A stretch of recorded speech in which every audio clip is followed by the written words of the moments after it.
man, back with another video, man. Hey, if y'all have not by now, hit that subscribe button. It's right there. I'm just playing, but subscribe. But other than that, let's get into today's video.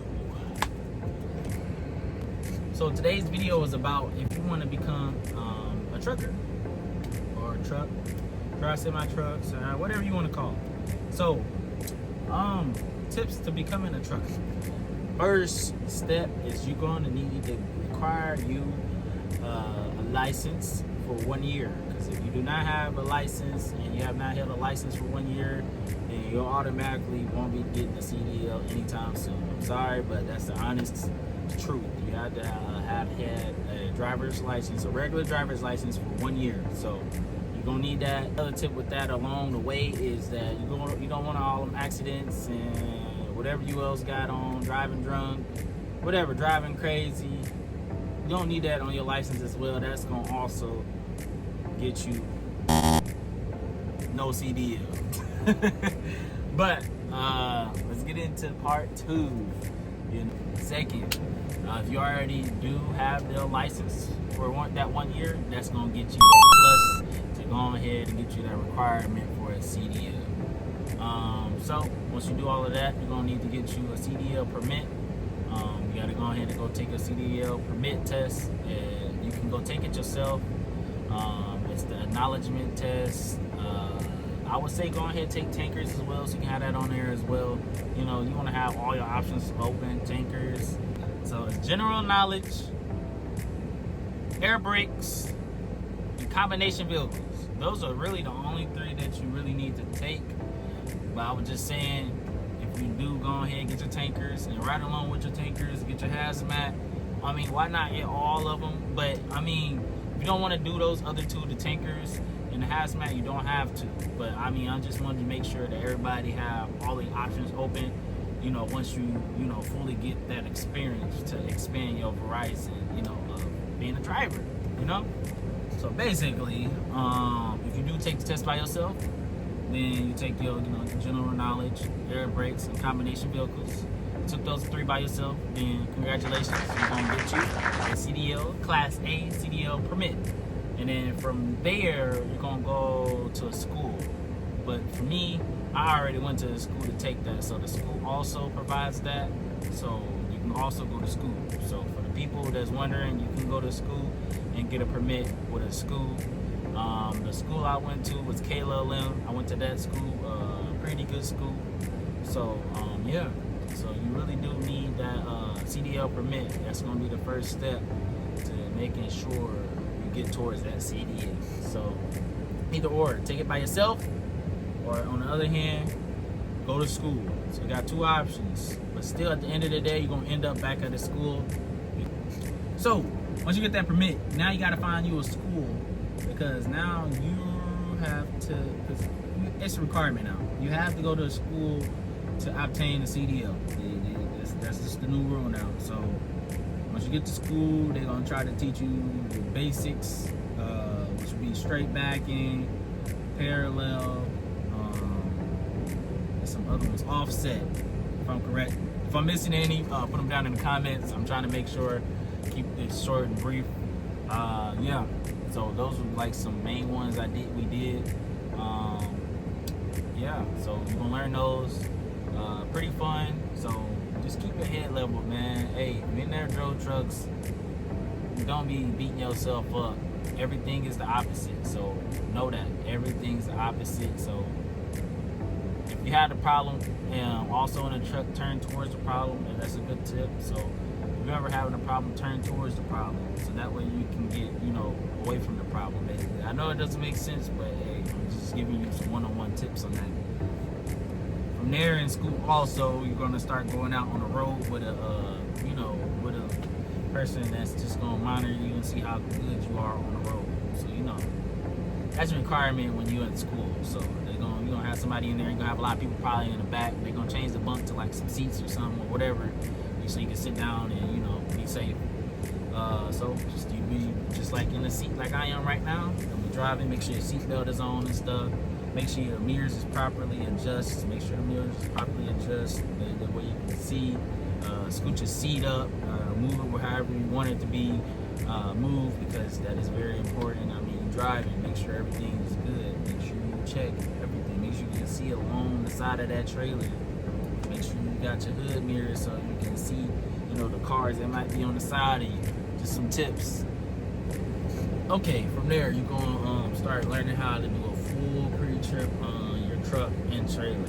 So every day you go out there, you're gonna be learning how to do a full pre-trip on your truck and trailer. So make sure y'all pay attention, make sure you listen, make sure you get a friend if you can trust that friend, or I mean, buddy up sometimes, man. Test each other, man, because y'all both trying to get goals, man. Don't be that person that just, you know, don't want to help nobody, man. Hey, help can go a long way.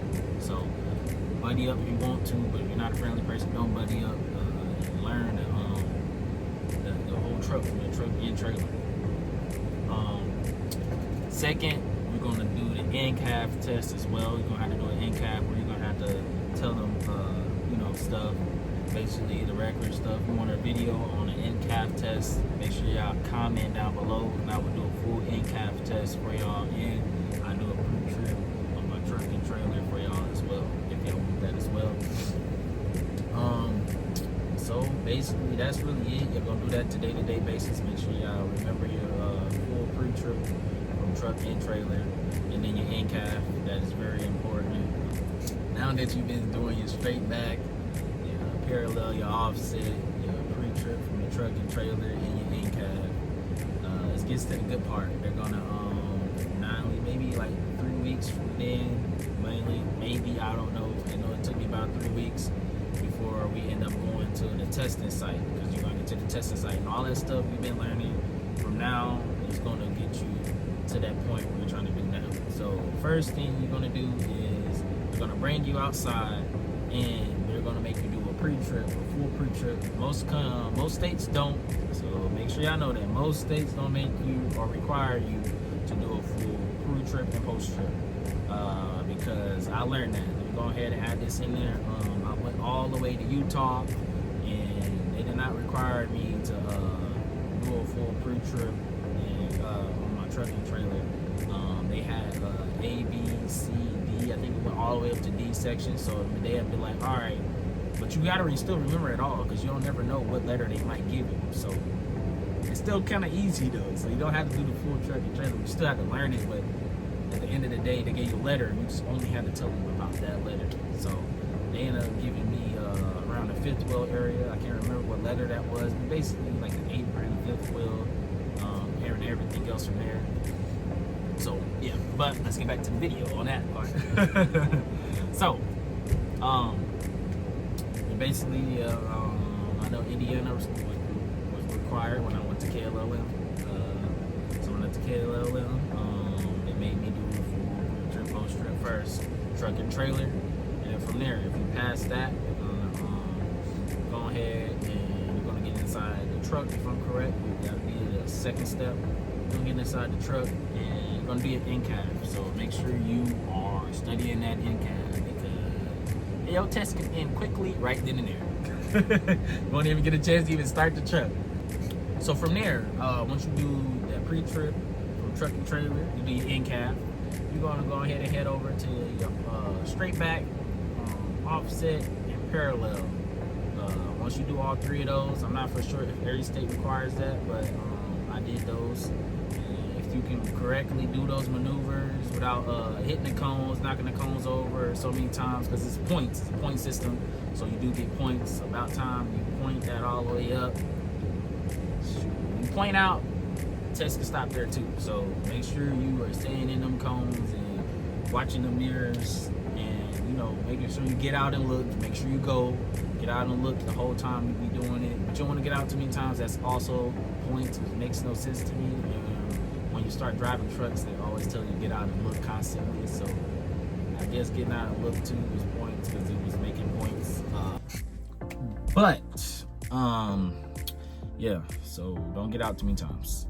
But other than that, once you have did your parallel, offset, and straight back, continue to do the road test. And that's gonna be the last test and final test. So he's gonna get back in the truck, because he's gonna be out the truck. Get back in the truck, and then you're gonna go ahead and make sure you put that seatbelt on. Don't forget to put the seatbelt on. And make sure readjust your mirrors. If you did something, who knows? But just making sure put you on game. From there, you want to keep your hands good. Most of the time they want both of the hands on the steering wheel. Most states require that. But if you got a good, cool person that's in the truck and he don't really want you to have two hands, maybe you might just be like me and drive one hand. What most drivers do, just drive one hand. So from there, you're gonna go on the road test. Make sure you study those signs, because that's gonna be very important. You're gonna maybe ask you what that sign is, why'd you do that. Sometimes he might ask you questions of why you did that, why you make that turn. What's your speed, because you gotta watch the speed limit, because they're gonna be really, they giving you a CDL, so they don't want it to be given to anybody, but most of the time some of these places just give CDLs to anybody. But so basically, once you pass that road test, man, make sure make sure you get those signs and stuff down packed. Make sure you watch the speed limits. Make sure you keep a good distance from cars, trucks, whatever. Keep a good distance, and making sure you do not run no lights, because automatic fail if you run a light. So yeah, I'm just getting y'all some A game. From there though, you come back, and about time that is, you got congratulations, you got a CDL. Because basically, if you have passed all of those that I just told you, you will go back in there, get your paperwork and all that, mostly signed if you haven't got that signed by now, and they gonna hand you over a CDL, which you gonna eventually have to go down to your driving motor bureau, if I'm saying it correctly. Go down there and they will print you off your copy, because they're gonna send all the information to there. And yeah, you'll be now officially a CDL driver. That is A game for y'all. I ain't gonna make this video too long, so yeah, other than that, man, make sure y'all like, subscribe, comment, man. And man, we're on the road to 1K. Join Crazy Game, man. It's none other game that's gonna go this crazy, this hard. We on the grind. Hey, we all on the grind. You subscribe, I know you on the grind, man. Don't settle for less. Let's do it. Let's, wake up with a smile, even though everything could be possibly bad that day, because every day ain't gonna be just sunshine every day.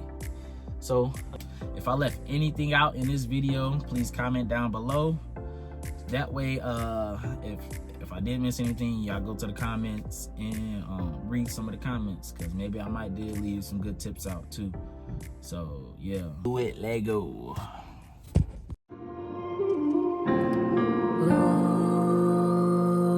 Classy.